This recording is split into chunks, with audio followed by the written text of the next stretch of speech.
Naidong dumadamag kailyan, ijay pinukpok Kalinga at dati dua barangay official ang nagdinanog.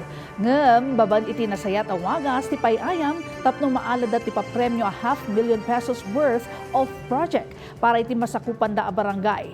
Nakisanggulmet ti Vice Mayor di Ili kadagiti umili. Anya nga ti selebrasyon iti nasa o lugar. Ada report ni Brigitte Marcasi-Pangosfian.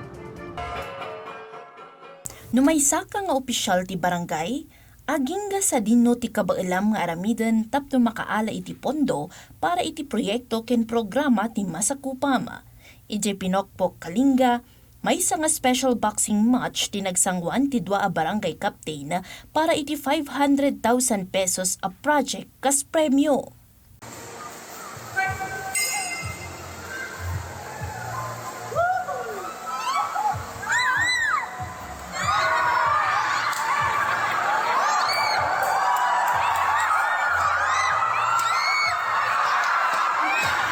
Mangirepresentar ti Barangay Limos iti blue corner ni Barangay Captain Sian Awingan, bayat at ti red corner kat irepresentar ni Barangay Kagawad Lagi Dawaton, ti Barangay Bayaw. Nagbaligimot ditoy ni Awingan ang nagresulta ti panakaipasigurado ti ₱500,000 a proyekto para iti Barangay Limos. Naiyunay-unay met a friendly match laeng ti ayayam dagiti barangay officials kaspaset ti kaunaan a gimpong festival iti pinokpok Kalinga ken adaan panggep a maka-entertain mapatibkar ti panagkakadwa dagiti barangay ken maitandudo ti sportsmanship kabayatan ti selebrasyon. Kabayatan na, aktibo matlaeng anakipaset dagiti opisyales ti pinokpok LGU kadagiti na duma-duma nga aktibidad iti fiesta ti munisipyo.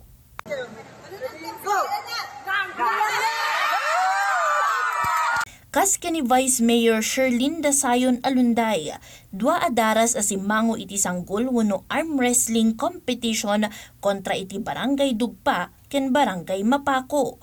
Malaksid iti boxing na duma-dumapay ngay ayam para kadagiti ipinokpok ti naipatungpal kabayatan ti festibidad kas kadagiti traditional games, pageant, cultural presentations, cuisine competitions ken dadumapay.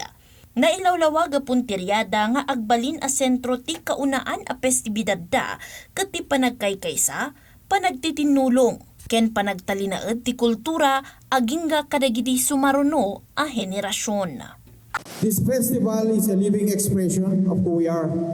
It tells our story not just through words, but through music, dances, games, cuisine, and shared experiences.